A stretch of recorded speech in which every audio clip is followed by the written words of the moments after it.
It's Thursday, May 18th, and this is now on HNN. It's a first alert weather day. A flood watch is in effect for Kauai and Oahu as a disturbance nears the state. The UH Board of Regents will vote today on whether to confirm the school's next athletics director. That was an incredibly hard moment for our community. Lawmakers in more than a dozen states vote to ban transgender medical care for minors. President Biden is in Japan this week for the G7 summit. We'll tell you his top agenda items for the three-day event. These stories, plus the governor jumps into action to help a driver in an overturned vehicle on the Big Island. Details coming up on This Is Now.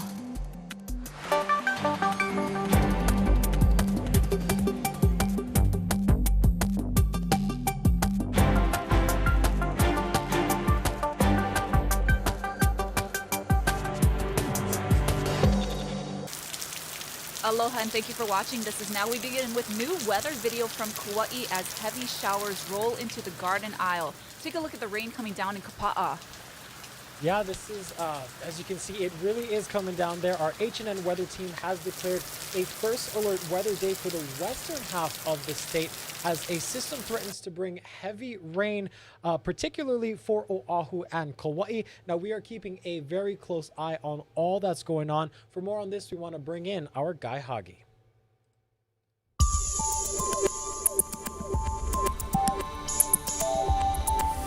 All right, we've declared a first alert weather day for Kauai because of that disturbance is heading for Kauai. Let's take a look at it right now and see how big that system is. Look at that. That's a juicy one. There's some heavy rainfall. Thunderstorms already have been firing up earlier out over the ocean near Kauai. And remember, Kauai and Oahu are now under a flood watch. That means flooding conditions are possible. That's going to be the case today, tonight, through tomorrow, and there's a chance that that flood advisory could be extended to the rest of the state as well. Now, this morning, Oahu's got a little bit of a break. We had some showers, some heavy showers earlier, but right now we're in for a break. But that's only a temporary thing because we are expecting those showers to really fire up maybe later in the afternoon as well because of the heat and the available moisture. We could get some isolated thunderstorms that drops a lot of rain, and by then, the ground could be saturated, and that could lead to those flooding conditions. So this is what we're looking at today. For Kauai and Oahu, the threat for rainfall is definitely higher. And in the afternoon, because of the heat and the available moisture, thunderstorms could fire up with some heavy downpours. And then for Maui County, the rain from the disturbance actually moving for them probably later on into the afternoon, into the evening. And for Hawaii Island, they'll likely see rain from that disturbance by tomorrow in the morning. Sure, 7-day forecast highlights today and tomorrow. That's where the greatest chance for rain is, especially for Kauai and Oahu. And notice the winds. Light southeasterly winds today and tomorrow, and that means it's going to be humid in addition to the rain.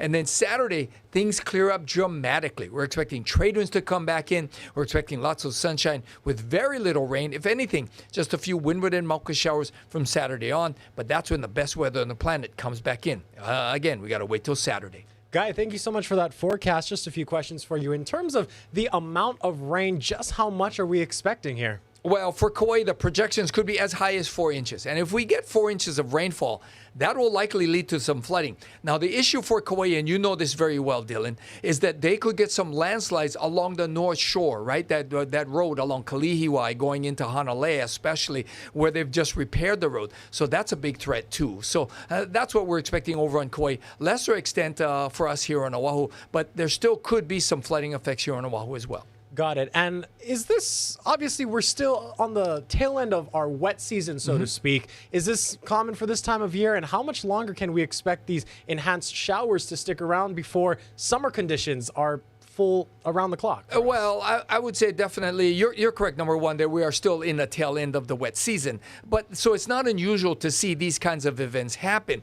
And we are expecting maybe in a couple of weeks, then we'll definitely see a drier weather pattern with more sunshine and warmer temperatures as well. And now the thing that's kind of funny is that we're still seeing these Kona wind events come along, and that leads to some spotty afternoon downpours. So we're not out of that just yet. But slowly, as the weeks bear on, as we head towards the end of May into the June season, into the June month, we're going to see definitely drier conditions. And one more question for you, Guy. Looking down the road, we know NOAA officials and forecasters are about to release their outlook for the hurricane season. What can you tell us about that so far? Well, the official word hasn't come down yet, but we are now heading into an El Nino. That means warmer sea surface temperatures around the equator, and that also means a higher chance for more hurricane activity in the central and east Pacific. So that being said, coming off a couple of years of La Nina conditions with very cool ocean temperatures and very little hurricane activity, we're expecting more activity, and that's not a good sign. Definitely not. Well, we will keep an eye out on the forecast. Guy, we appreciate your insight into our local weather conditions. Sure thing. A Maui man has been sentenced to 10 years in prison for nearly killing his wife after she spilled water on him. Michael Corbin of Kihei met Melissa Jackson on a dating app in 2021 and got married several months later. In January of last year, she tripped while bringing him a glass of water. He thought she did it on purpose and responded by repeatedly choking her and threatening to kill her. Now to new information about a critical crash on Oahu's North Shore. Police say a 69-year-old male driver may have suffered a medical condition when he veered into oncoming traffic along Kamehameha Highway and sideswiped another vehicle before ramming a utility pole. It happened at Laniakea Beach around 3 p.m. yesterday, closing the highway in both directions. The incident also cut power for nearly 700 customers on the north side. Bystanders performed CPR on the man, and EMS crews restored his pulse while en route to the emergency room. We're told his passenger, a 75-year-old man, was uninjured. EMS also says 2 men in their 20s were in the other car. They were treated on the scene but declined transport to the hospital. The public is being alerted of alarming pollution at 2 bays in Windward, Oahu. The state health department says bacteria levels in Kailua Bay are, quote, extremely worrisome. That issue is also impacting Kaneohe Bay. The problem is linked to wastewater treatment plants. One is the city's and the other belongs to Marine Corps Base Hawaii. They share the same outfall, which releases wastewater into the ocean about a mile offshore and 100 feet below the surface. The Marine Corps Base has a permit to discharge wastewater into Kaneohe Bay, but fecal bacteria levels must remain below a certain level. Hawaii's congressional delegation and the Marines have asked for additional funding to upgrade the wastewater plant at the base. Happening today, the UH Board of Regents will vote on whether to confirm Craig Angelos as the school's next athletics director. He's expected to receive board approval. Angelos is currently the deputy AD at Long Island University and helped secure funding for a 30,000-seat stadium during his time at Florida Atlantic. Those close to the program say finding a permanent stadium for the Rainbow Warriors will need to be among his top priorities. If confirmed, he's expected to start June 5th. President Biden is in Hiroshima, Japan this week for the G7 summit. Also there is Hawaii News Now's White House correspondent John Decker. Now, John, what is President Biden's top agenda items for this 3-day summit? Well, there are 2 top agenda items during this 3-day summit. One has to do with the war in Ukraine. The other has to do with China. As it relates to Ukraine, the U.S. and our G7 allies will pledge to continue to support Ukraine militarily. As you know, the war in Ukraine has been going on for almost 15 months now. President Zelensky receiving a commitment for billions of dollars more in military assistance just last week from a number of G7 countries, Germany, France, and the UK. The G7 will also pledge to continue applying economic pressure on Russia, tightening those economic sanctions on the country. And then for China, China has been a bad actor as it relates to its trade policies impacting the U.S. and our G7 countries. They block the U.S. from doing business in China. They steal U.S. intellectual property. And so the G7 countries, as it relates to this summit, will challenge China on both of those fronts. And President Biden canceled visits to Papua New Guinea and Australia. Why did he decide to do that? Yes, that's right. The president canceling the other aspect of his planned foreign overseas trip. He was planning to travel to Papua New Guinea, also planning to travel to Australia. He still will meet with the leaders of who he expected to meet with in Sydney. That's the leaders of Australia, Japan, and India. But those meetings will happen right here in Hiroshima. And the reason why he's cutting that particular visit short is because of what's happening back in Washington, D.C., those debt ceiling talks. The president indicating he's confident that a deal can be reached, but he wants to get back to Washington at the conclusion of the summit to seal that deal. And John, the issue of raising the debt ceiling is also an issue that's being discussed at the summit. Why is that? Well, the reason has to do with the U.S. getting close to that June 1st deadline. That's the deadline that the Treasury Secretary says the U.S. could potentially default on its debt if there's no deal reached to extend the debt ceiling. That's concerning. It's concerning not only to U.S. financial markets, but also to financial markets around the world, including in those G7 countries. They want to know that the U.S. is not going to default on its debt obligations. And the president, throughout this three-day summit, will make that clear to his counterparts from those G7 countries. Turning to the campaign for president, are the G7 leaders expected to talk about the Republican candidate, former President Donald Trump?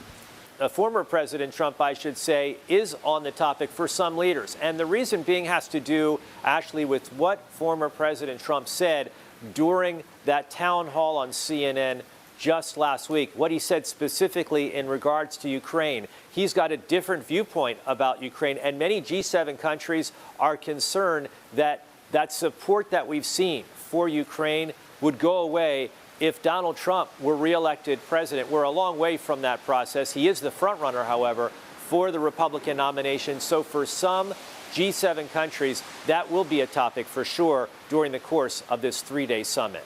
Yeah, and John, talk about the significance of having this summit in Hiroshima. Well, the leader for the country chosen to host the G7 chooses the city where the G7 will take place.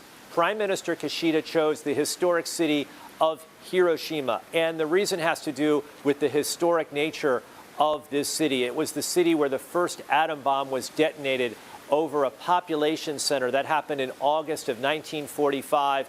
G7 leaders, to lead off day one of this summit, will pay a visit to the Peace Memorial here in Hiroshima. It's about a 10-minute walk from where I am right now. I visited this just a few hours ago, and it really is moving to be there. I also visited the museum associated with the detonation of that atom bomb over Hiroshima. That, too, is a very moving experience, and I think that that will sort of be the backdrop for this particular summit, which will get underway on Friday. All right, joining us this afternoon from Hiroshima, Japan, HNN's White House correspondent, John Decker. Thanks for joining us, John. Well, abortion access in this country is shrinking as new legislation and bans are moving through various state legislatures. Now, votes in North and South Carolina this week now leave only one southern state without restrictive abortion legislation in motion, and another could soon follow suit. Laura Aguirre brings us the latest. South Carolina's abortion ban is one step closer to becoming law. Lawmakers advanced a House bill late Wednesday that restricts most abortions after 6 weeks. While heavily backed by Republicans, not every GOP member is in favor. Abortion laws have always been, each and every one of them, about control. It's always about control. Senator Sandy Senn says she and a bipartisan group of female lawmakers, calling themselves sister senators, will be ready to fight when that House bill comes back to their chamber. All of the 5 women will be fighting against this bill. The big nail biter is going to be whether the 3 men who stood with us last time, whether they will stick with us. In North Carolina, the governor speaking out after state Republicans overrode his veto on their 12-week ban Tuesday. People are angry. Women feel like that they have been slapped in the face. Virginia may soon be the only southern state without heavily restricted abortion access. Nebraska's state house filled with dueling protests Wednesday after a 12-week abortion ban was slipped into an already controversial bill that limits gender-affirming care for anyone under 19 years old. I think today will be a very dark chapter in Nebraska history. Nebraska's bill is expected to pass a final vote, possibly as soon as Friday. I'm Laura Aguirre reporting. The national debate over transgender rights is picking up momentum this week in state houses across the nation. More than 12 states have already enacted laws restricting gender-affirming care for minors. Danya Backus has more. Rejecting weeks of loud protest, Texas lawmakers voted to ban transgender medical care for minors. That was an incredibly hard moment for our community. If signed into law, it would make Texas the largest state so far to approve bans on gender-affirming care. At least 17 others have already enacted laws, and several more are poised for action this week.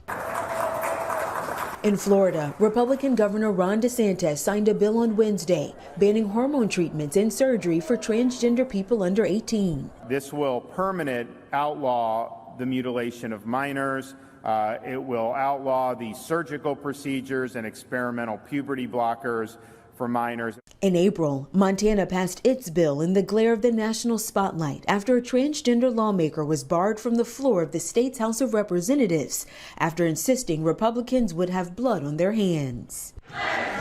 I was speaking to the real consequences of the votes that we as legislators take in this body. Some of the bluer states are working to protect the LGBTQ community.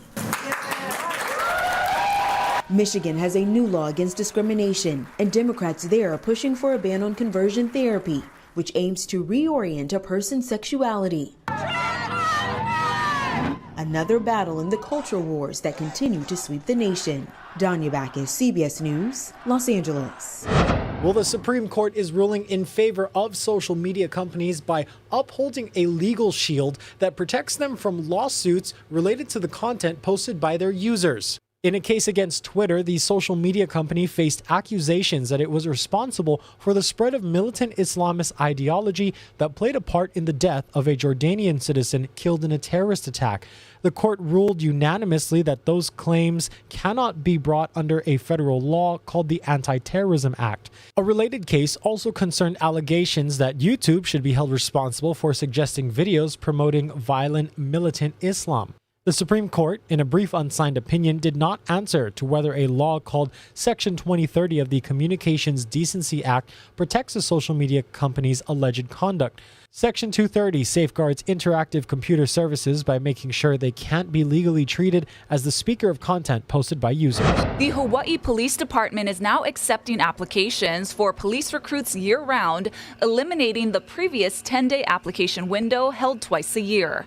The department will also now conduct monthly tests, with the first scheduled for June 26th. Officials hope to make it more convenient for aspiring police officers to join the force. Starting pay is just under $69,000 with many work benefits, including paid holidays, insurance, equipment stipends, automobile subsidies, and more. More information for interested recruits is posted on their website.